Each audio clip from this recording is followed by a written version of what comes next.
Please note, towards the end of the podcast, there is a short guided hypnotherapy taster session. Please do not listen to this while you are driving or operating heavy machinery. Hi, this is Liz, and welcome to my podcast, Spiritually Speaking with Liz, and also welcome to my YouTube channel. If you could like and subscribe to the channel, that'd be great, and click the little notification bell, and then you'll know of all future things that I upload. Today, I'm joined by an amazing guest, somebody who I know personally, but she's going to talk about something that I've experienced personally as well on quite a deep level. So today we've got Sue back. Sue Kerr is a Reiki master, but she's also a clinical hypnotherapist. And that's what I wanted her here to talk to you about today, which you'll find out about why. So welcome. Thank you so much for joining me again. Hi, Liz. Thanks for inviting me back again. I'm real thrilled that you invited me back, so thank you. Oh, you're welcome. Now, Sue, I have to tell you, is one of the, which is why I had Sue for the Reiki. She's one of the most genuine people I know, one of the most genuine therapists I know as well, and a very powerful one at that. Now, Sue has gone into hypnotherapy. So actually, Sue, before we start with all that, why did you train in hypnotherapy? Well, quite a few years ago, I started to realise about the mind-body connection with the body, and how illnesses can manifest in our body the way we think of things. And we all know, like if we're in a bad mood or something, how we feel terrible. You think makes us feel terrible. But then if you're in a really good mood, because this was something I noticed, say if you're in a bit of a down mood, say, think, I can't be bothered to do anything, I don't want to do anything, and then somebody invites you on a night out and you really want to go, and all of a sudden you've got all this energy and you're like, yes, I'm going to go on this night out, and your mood just shifted, and how different your body feels. So you suddenly think yes, and all of a sudden you've forgotten about all the aches and pains that you were moaning about in the day. So it made me start to realize, and on my own journey, because I went on my own self-healing journey, I realized how powerful the mind is, and it's always fascinated me, and I've always been interested in like psychotherapy and that kind of thing, and how the brain works. And so it was, I thought, well, I'd started to realize how actually I'd been doing hypnotherapy on myself without even knowing it was hypnotherapy. Okay. Because I didn't really understand about hypnotherapy. So hypnotherapy is, we're all in hypnosis a lot of the time, and we don't even realize it. We don't really think about it. So if you think, hypnosis is basically heightened awareness. So when we're in hypnosis, a lot of people, they think, oh, I'm going to go into a trance, I'm going to go into oblivion, it's like mind control, somebody's going to take over my mind. I mean, blimey, if we could do that, I mean, I'd go to the bank manager, £1 million, please. But obviously it's not that, it's nothing to do with that. So we all go into hypnosis during the day, but we maybe didn't realize that's what our mind is doing. So have you ever noticed, like when you're driving your car, for instance, and you do the regular thing to work, and it's mundane, we do that same thing there and back there, and sometimes you get to work and you think, how did I get here? Yes. And you haven't crashed your car, you've stopped at all the right traffic lights, and you've basically just traveled to work on autopilot.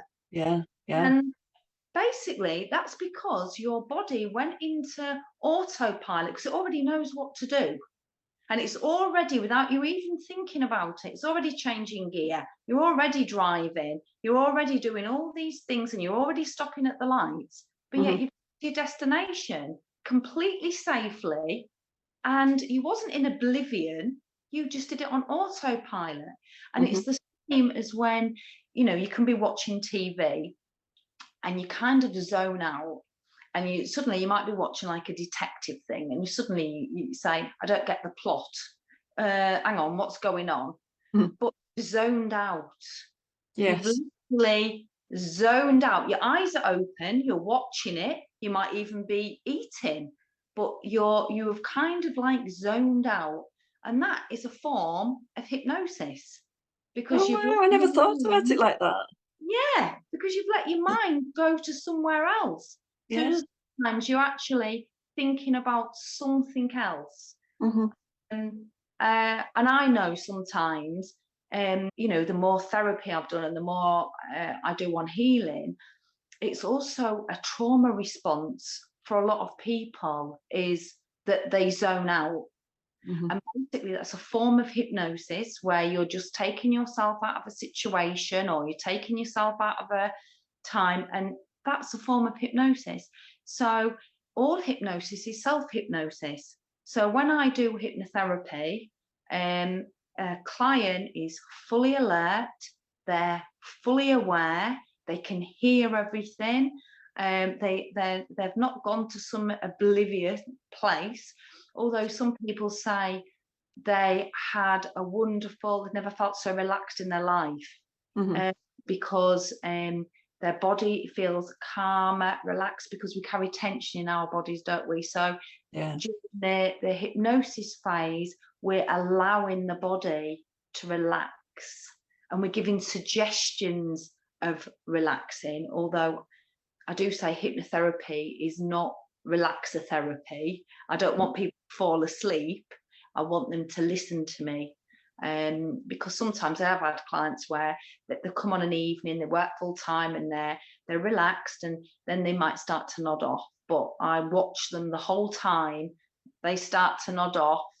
I'll click my fingers, or I'll make a suggestion where they have to listen to me. They'll have to nod their head, or they'll have to do something, just so they don't fall asleep, because I want people to be listening, alert, and taking in all the positive suggestions that I make. Do you know, I find that there's a big, I've been for hypnotherapy to a few different therapists, all brilliant. Yeah. But there's a big misconception, I think, with the general public, because like now when I speak to somebody and they'll be wanting to stop in smoking, say, is like a common one, isn't it? Or there's been the Hypnoband, which has been a common one. And they say that, oh, I went for it, but it won't work because I was awake. I could hear everything they said. And I was, well, good, you should hear everything that they say. But I think people think that it's the old click your fingers, you're going to be gone asleep, and then you're going to wake up at the end of the session. They don't realize that you need to be awake. Yeah. For the subconscious to hear. Well, the subconscious would hear anyway, wouldn't it? But for it to work on a better leveling, they need to be awake. Well, I think that where that comes from is when you see a like stage hypnotherapy where they'll click the fingers and they go sleep, and then everyone goes, Yeah. Yeah. And somebody just sleep, they just close. But hypnotherapy isn't sleep. You're not fully awake, you're not asleep. You're somewhere kind of like in the middle, where your body is relaxed, your mind is relaxed, and you're just taking in the positive information that's being given to you. I find it amazing. I first came to hypnotherapy it's literally about 30 years ago. Wow. And I was, my mentor. Like as somebody mainstream going for hypnotherapy, it wasn't like as popular, say, as it is now.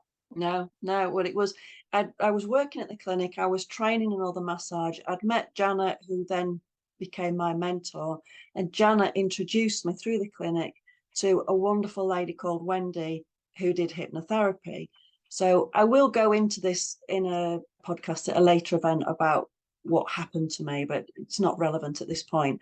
But there was a trauma, and so I went to see Wendy, and it was unbelievable for me because I was witnessing myself laid on her sofa, fully awake, but it was almost as if I stood out of my body and I was watching that girl laid on that couch and seeing what had happened, witnessing what had happened. And it was the only time I felt, because I'd blocked it all off. So with the help of the hypnotherapy in a controlled, very controlled space, and you know, I don't want this to scare anybody off because it was the making of me, but it was that seeing what had happened and allowing me to have the voice to speak up, allowing me to respond. Yeah. The easiest way of putting it. And it was just phenomenal. Yeah, it's amazing. Oh, it was incredible. I think I went, you know, and I cried buckets because all this emotion that I'd been holding in. And later throughout the years, I've gone, if I felt particularly stressed about something, like when I had a breakdown and I'd been put on all the medication, which I didn't want to be, and I wanted to come off it. So I went to see somebody then who helped me to start to come back to me, to, I don't like the word control, but to get more in control of me again.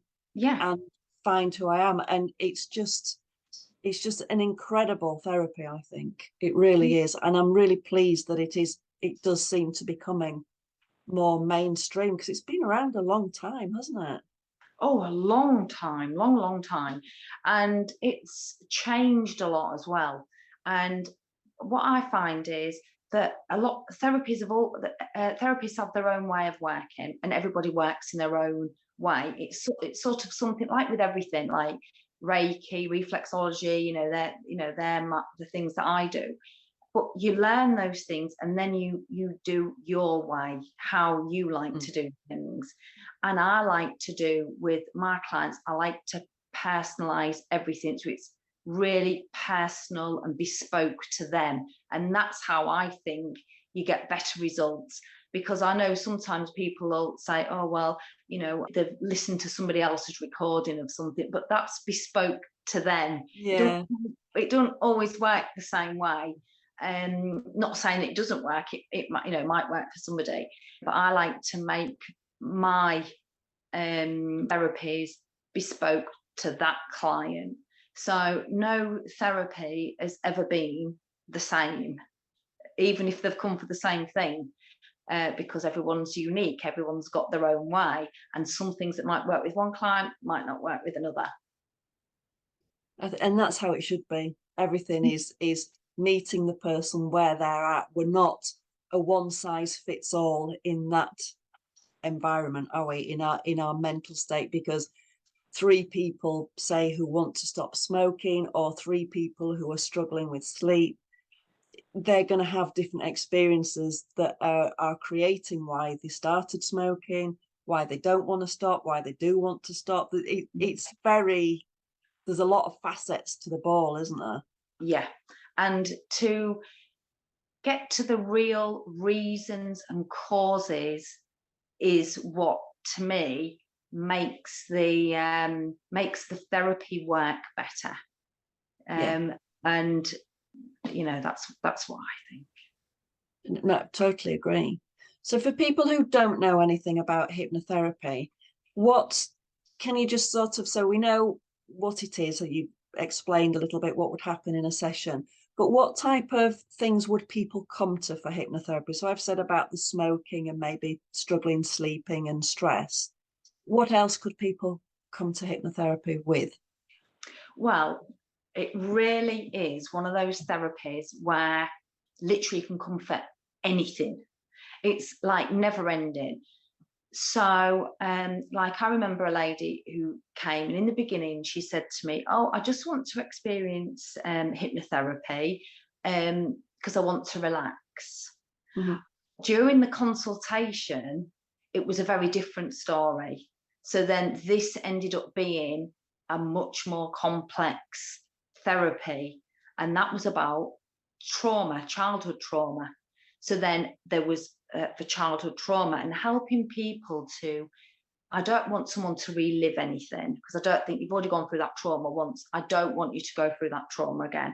But like you said, there's a way in hypnotherapy where we can allow someone to stand out the outside and watch from a different point of view, and then you can maybe have the opportunity, like you said, somebody who maybe didn't speak up, they now have the opportunity to speak up. Mm-hmm. I've had a lot of things are based in childhood trauma. I just recently did a course on trauma as well. So a lot of things can stem back to that. And so, like you say, stopping smoking is like people and weight loss. Mm-hmm.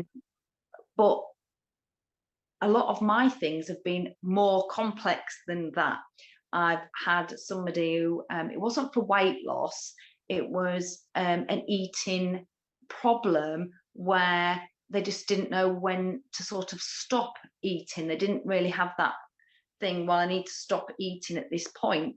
And they really wanted to get that back into control, get themselves back into a healthy pattern. And that worked. That was a great success. People stopping smoking. It's never ending. There's people who've said, well, they just want to experience past life, and sometimes they want a past life experience. And then there's also with bereavement, where I wouldn't do a therapy with somebody who's in their first year of bereavement, because I think you have to go through a process, and that is something that you have to do. And once you've gone through that process, I did have somebody who hadn't spoken to his dad, and he got the opportunity to go back to a time and to speak to his dad again, in his mind.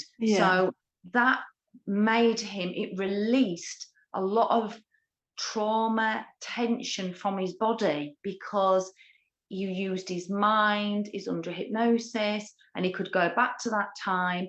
And then it's the release, because a lot of the time we store so many emotions in our body, and grief and anger, resentment, bitterness, all those things that we store and just not good in our body. And just a session that takes you back or helps you just look at something from a different point of view, because sometimes we just need to look at something from a completely different point of view.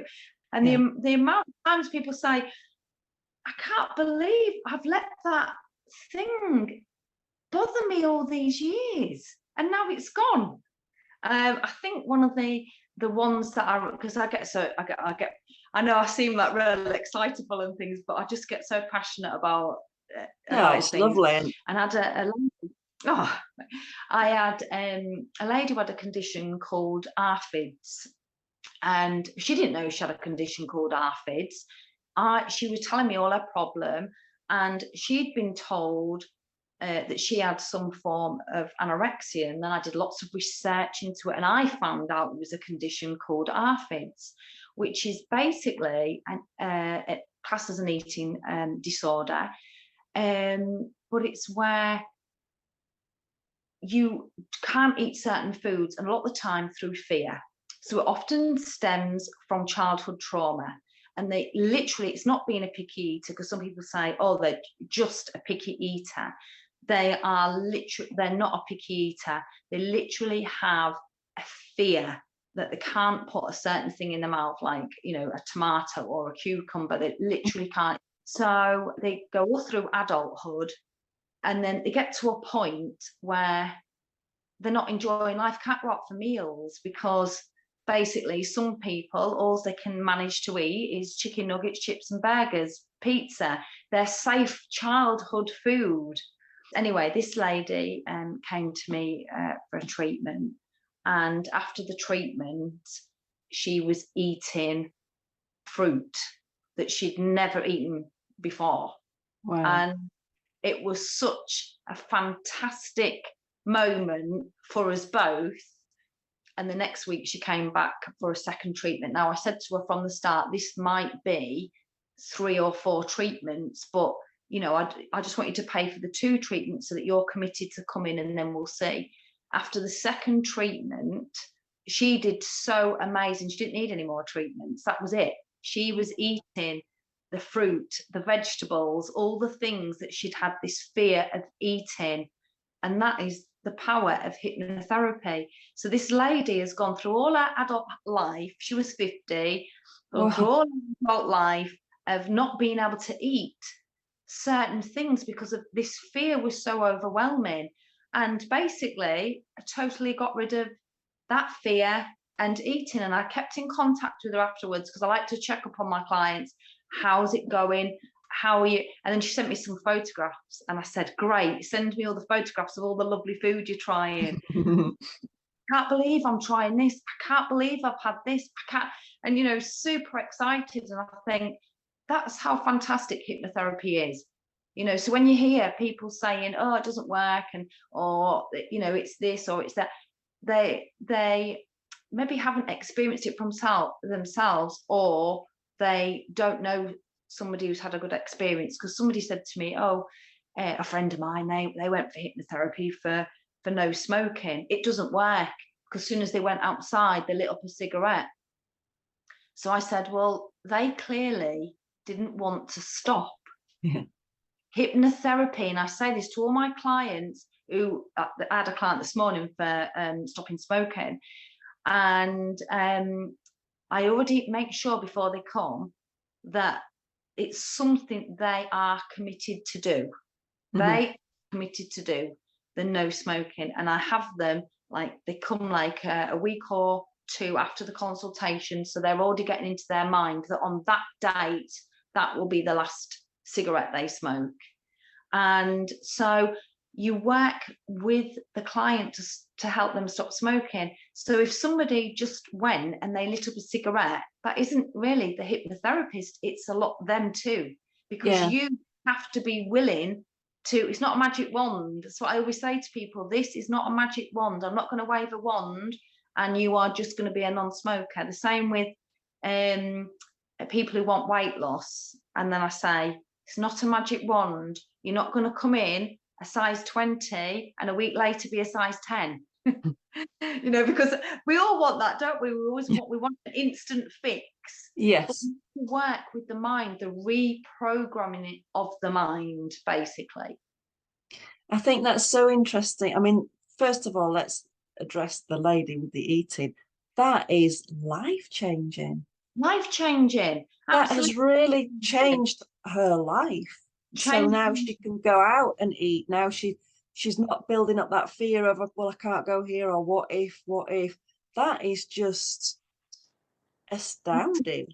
Exactly. Well, you know, to be honest, because I really love getting the best results for my clients. It gives me like such a buzz when a client gives me feedback and they say, oh, this is so much better, or this is cured, or, you know, you feel like amazing.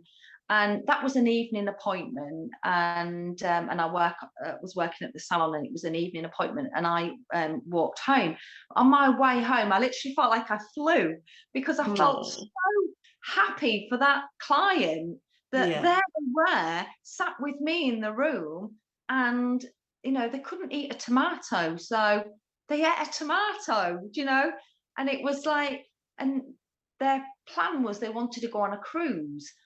So I said, you know, but that was bothering them, that they wouldn't be able to eat the food, you know, and you're just surrounded by everybody else who's eating this lovely food, and there's no escape, is there, on a cruise? So it's not like you can just go home and eat your own little food. You're with everybody. You want to enjoy it. You want to experience it. And so, yeah, so that lady will be going on her cruise, and she'll be able to eat absolutely everything.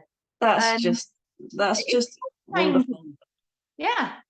And I think that as well, with your response to that, one, your commitment with her, how you've turned her life around, but then your response to that, to me, is that you're doing exactly what you should be doing.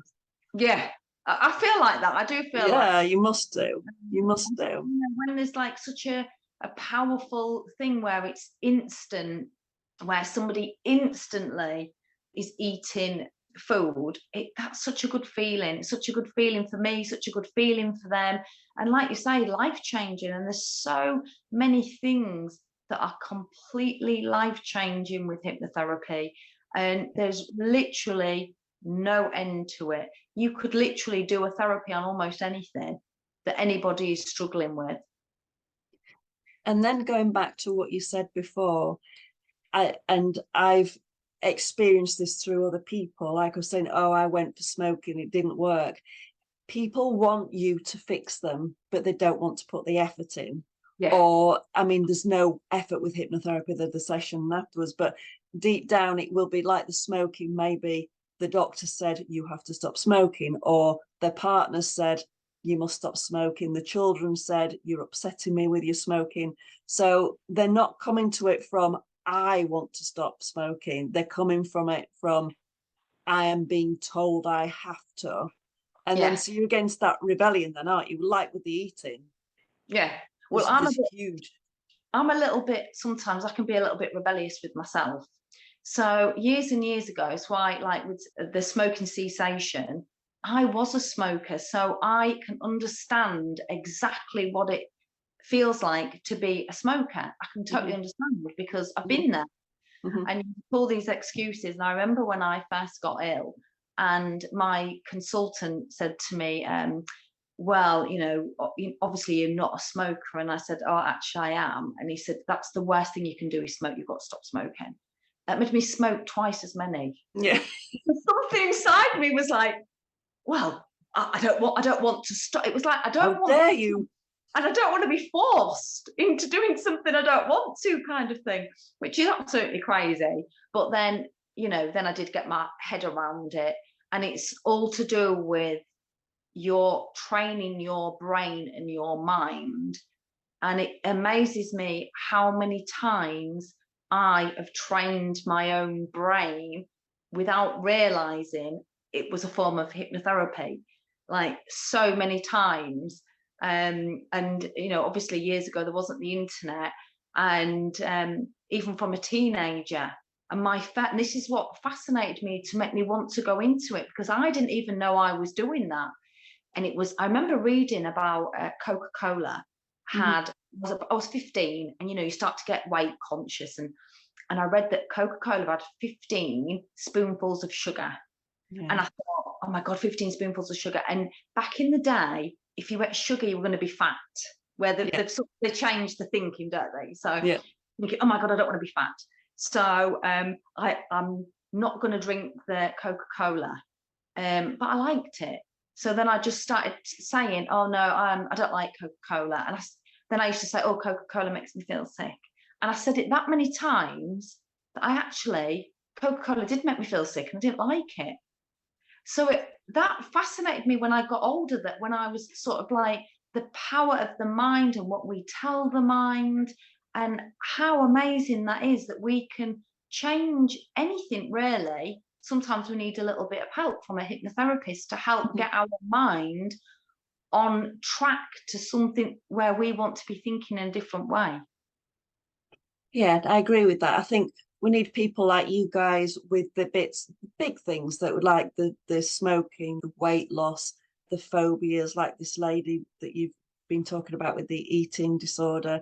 There are deep rooted things like that I don't think you can, and I'm sure people will disagree, but I don't think you can deal with things like that on your own, because you're not looking at them objectively. No, you're looking at them through the lenses of your experience or the emotions you were feeling at that time. So you can't do it yourself. Yeah, exactly. Yeah.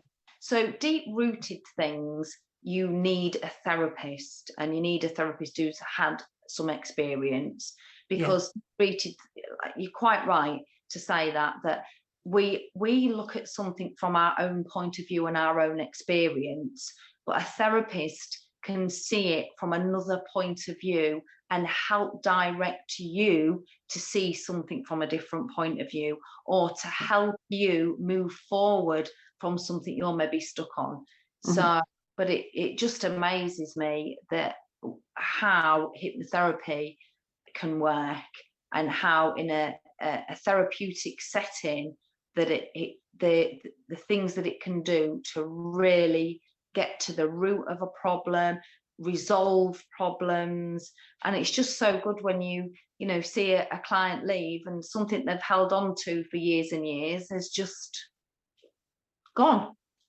Yeah, it is amazing. It was beyond words for me from the experience of myself. So can you give us an example of another client that you've worked with that has been like a big shift, like the lady with the eating disorder? Well, there was so a lady that had a lot of childhood abuse that had happened, but it changed the way she thought about herself. So it all changed it, which it keeps us stuck in this way that we often have, and feelings of guilt, shame, embarrassment, and we tend to keep ourselves like closed. We feel like we're not good enough. We feel like this it's such a terrible thing to hold on to, but you've held on to that since you was a child.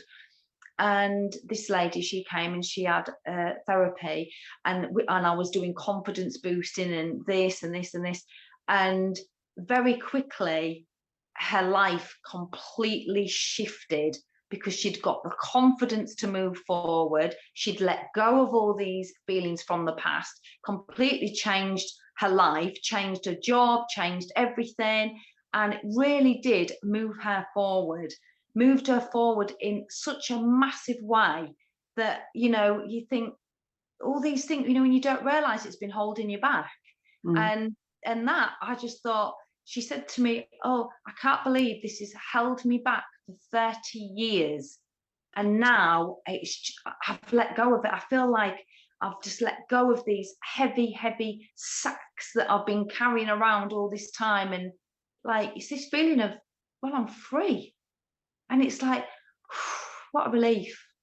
It's a euphoria, isn't it? And literally, like I keep saying, it literally is life-changing. You're wiping something out of somebody's life, or giving them a different perspective is maybe a better way of saying it, and just allowing them to, it's like, I always liken it to a computer. So we might have our emails open, we might be looking at something on YouTube, we might have Facebook open. So these things are running in the background all the time. So, but obviously when all that's off and you're just looking at the one thing, your computer's quicker, it responds quicker. And it's the same with our brains, I think, that we've got these things in the back of our minds that have stayed open because we've not come to any conclusion with them. We've not been able to work through them ourselves. So we push them back, we push them down, so they become the ailments like we've spoken about. You know, people like, I had horrific digestive problems. I had really bad IBS because it was that pushing down all the time. And just to allow somebody to unlock that and just actually look at it from this viewpoint, or just to click that program closed. It's total freedom. Exactly. And even giving somebody, like, I like to give a lot of people tools, and I always say these are your tools. I give people tools to go away with, so they're not just here for the therapy, they've then got a tool they can use later on. Even for pain management, because even that way you can lower your pain. For somebody that's in a lot of pain, that's life-changing. For somebody who's in constant pain, to have this in their mind where they're lowering their pain. Obviously everybody's different at different things, but it's like you say, you know, when you've got all these programs running, and I always say, it's like, I always say, this is an analogy actually, I always say that, you know, when you've got an old computer and all these programs are running, plus it picks up all these bugs and this and this and this, becomes slow. And when you clear everything, it, like you say, you know, it runs quicker and it's more efficient. And that's basically your body. You're just giving the brain, the old computer, a new program to run. So you're running a new, more efficient program, and that more efficient program is what really helps, that makes the life-changing, all possibilities life-changing. That's really amazing. And I'm going to put you on the spot now with you saying that. Is there like a little exercise we could do now, maybe for relaxation, or just something so people could have a little tiny taster? Obviously, this is on a podcast, this is on YouTube, and it's not specific for them. But is there anything that you can do that would give somebody like a taster of what might happen? If you just focus, well, you could focus your awareness. So one of the things you can do is just look at a spot on the wall and just focus your awareness on a spot on the wall. And you just keep focusing and just keep looking at a spot on the wall. And as you keep looking at that spot on the wall, you might notice it starts to change. You might notice it changes colour. You might notice it changes shape. You just keep that awareness. And as you concentrate on that awareness, you might notice you're blinking more. And as you blink a little bit more, you might just want to close your eyes. And as you close your eyes, you just notice you can hear everything so much sharper. You might hear a clock ticking in the background. You might hear other things. And you might notice your body like swallowing. You notice your body is doing things. And then you notice your breathing. And you notice how much calmer you feel as hypnosis just drifts down your body. It might start on the crown of your head, this feeling of hypnosis, and your head might start to tingle. Your head starts to tingle, and that hypnosis just drifts down your face, and down your cheeks and your jaw, and it softens your jaw. It drifts down your neck, and down your arms, right down to your fingertips. And then you may even notice that your fingertips start to tingle. And they start to tingle with the hypnosis. And it just drifts down your body, down your chest. And then you might notice your breathing is slowed down. And you're feeling more relaxed. And then as that hypnosis drifts down to your tummy, and your tummy muscles relax,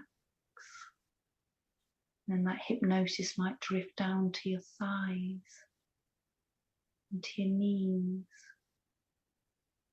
And you notice the tension that are in your thighs, that just becomes softer. As it drifts down your legs and right down to the tips of your toes. And that feeling of hypnosis washes over you now, right down to the tips of your toes, and that tingling sensation is right there. Just notice how good that feels.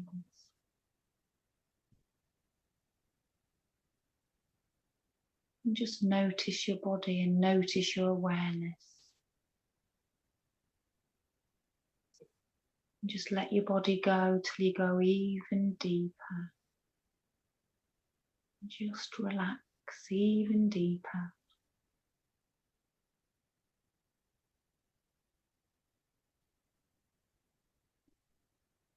And that feeling of relaxation, that feeling of just being there in that moment, that's exactly what it feels like to be in hypnosis.